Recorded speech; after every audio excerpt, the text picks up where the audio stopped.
ஆரணி வடக்கு ஒன்றியமாக செயல்படக்கூடிய இந்த இரண்டு ஒன்றியங்களும் ஒன்றிணைந்து இன்றைய தினம் ஆரணி பிடிஓ ஆபீஸ் அருகிலே புரட்சி தலைவர் எம்ஜிஆர் அவர்களுடைய கண்டிக்கின்றோம் கண்டிக்கின்றோம் கண்டிக்கின்றோம் கண்டிக்கின்றோம் தேசிய ஊரக வேலை உறுதி திட்டத்தில் தேசிய ஊரக கண்டிக்கின்றோம் கண்டிக்கின்றோம் கொடுத்த வாக்குறுதி ஒவ்வொரு ஊருக்கும் பஸ் போகணும்னு சொன்னது புரட்சி தலைவர். அதே ஸ்கீம் அம்மா வந்தாங்க. தற்போது தமிழகத்தில் போதை கலாச்சாரம் அதிகமாக ஆகி அங்காங்கே கிராமப்புறங்களிலும் நகரப்புறங்களிலும் பள்ளி மாணவர் முதல் பெரியவர்கள் கஞ்சாவுக்கு அடிமையாகிறார்கள். அது மட்டுமில்லாமல் குழந்தை முதல் பாட்டி வரை அவரவர்களுக்கு பாலியல் தொல்லைக்கு உட்பட்டு பல்வேறு இன்னல்களை அனுபவித்து வருகிறார்கள். அதற்கு மாறாக திராவிட முன்னேற்ற கழக அரசு ஆட்சி பொறுப்பை ஏற்றிருக்கும் போது 526 பொய்யான வாக்குறுதிகள் அளித்தார்கள். அந்த வாக்குறுதியில் கிட்டத்தட்ட 25% மட்டும்தான் நிறைவேற்றப்பட்டது. மீதி 75% நிறைவேற்றப்படாமல் தற்போது தினந்தோறும் ஒரு திட்டத்தை புதிய புத்தகத்தை அறிவித்து அவர்கள் செயல்படுத்தாமலே அறிவிப்பு மட்டும் இருக்கிறது. மாண்புமிகு அண்ணன் எடப்பாடியார் அவர்கள் கடந்த 5 ஆண்டுகளில் நான் சட்டமன்ற உறுப்பினராகவும் விடியா திமுக அரசே விடியா திமுக அரசே தேசிய ஊரக வேலை உறுதி திட்டம் தேசிய ஊரக வேலை உறுதி திட்டம் 150 நாட்களாக உயர்த்தப்படும் என்று 150 நாட்களாக உயர்த்தப்படும் என்று கொடுத்த வாக்குறுதிகள் நூல்களை தராமல் ஏமாற்றக்கூடிய அரசாங்கமாக திகழ்கின்ற மாடல் அரசன் சங்கரவர்களையும் அவரோடு வருகை புரிந்துள்ள பொறுப்பாளர்கள் அனைவரையும் நம்முடைய கழகத்தை சேர்ந்து அனைவரையும் இந்த ஆர்ப்பாட்ட கண்டன ஆர்ப்பாட்டத்தில் நடக்கும் விடியா திராவிட முன்னேற்ற கழக அரசில் தமிழகம் எங்கும் போதை கலாச்சாரத்திற்கு அடிமையாகி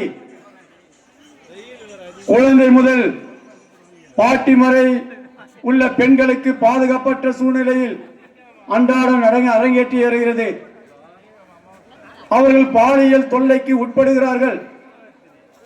இதற்கெல்லாம் என்ன காரணம் என்னவென்றால் கிராமங்களிலும் நகரப்பகுதிகளிலும் போதை கலாச்சாரத்தில் கஞ்சா அதிகப்படியான புழக்கத்தில் விற்கப்படுகிறது.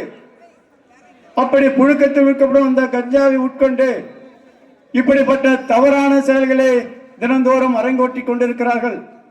மாறாக வழிப்பறி, பஸ்ஸில் செல்வரும் பெண்களுக்கு பாலியல் தொல்லை, வீட்டில் கோலம் போடும் பெண்களுக்கு செயின் எரிப்பு போன்ற பல்வேறு கடும் குற்றங்களை செய்கின்ற இந்த திராவிட முன்னேற்ற ஆட்சியில் இவர்களை கண்டு கொள்வதே இல்லை.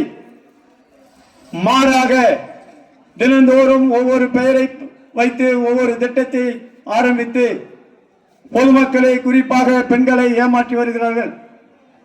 அனைத்து இந்திய அண்ணா திராவிட முன்னேற்ற கழகத்தில் கடந்த 5 ஆண்டுகளில் மாண்புமிகு அண்ணன் எடப்பாடியார் ஆட்சி காலத்தில் நான் அப்போது சட்டமன்ற உறுப்பினராகவும் அமைச்சராக இருந்த போது இந்த ஆரணி சட்டமன்ற தொகுதியில்தான் நாம் தினந்தோறும் வருவாய் கோட்டாட்சியரை செல்வதற்கு செய்யார் பகுதிக்கு இங்கிருந்து 40 கிலோமீட்டர் நிர்வாகத்திறனற்ற ஸ்டாலின் அரசின் முகத்திரையை கிழித்தெறியும் போராட்டம்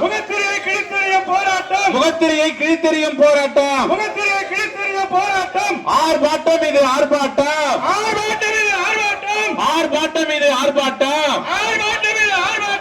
ஏழை எளிய மக்களின் வாழ்வாதாரத்தை நசுக்கும் விடியா திமுக அரசை கண்டித்து ஆர்ப்பாட்டம் இது ஆர்ப்பாட்டம் விடியா திமுக அரசு தேசிய ஊரக வேலை உறுதி திட்டம் 150 நாட்களாக உயர்த்தப்படும் என்று கொடுத்த வாக்குறுதிகள் என்னாச்சு? என்னாச்சு என்னாச்சு என்னாச்சு என்னாச்சு என்னாச்சு இத்திட்டம் பேரூராட்சிகளுக்கு விரிவுபடுத்தும் என்று இத்திட்டம் பேரூராட்சிகளுக்கு விரிவுபடுத்தும் என்று கொடுத்த வாக்குறுதிகள் என்னாச்சு கொடுத்த வாக்குறுதிகள் என்னாச்சு என்னாச்சு என்னாச்சு என்னாச்சு என்னாச்சு கண்டிக்கின்றோம் கண்டிக்கின்றோம் கண்டிக்கின்றோம் கண்டிக்கின்றோம் கொடுத்த வாக்குறுதிகளை நிறைவேற்றாத பொம்மை முதலமைச்சர் நிறைவேற்றாத பொம்மை முதலமைச்சர் ஸ்டாலின் அரசை கண்டிக்கிறோம் ஸ்டாலின் அரசை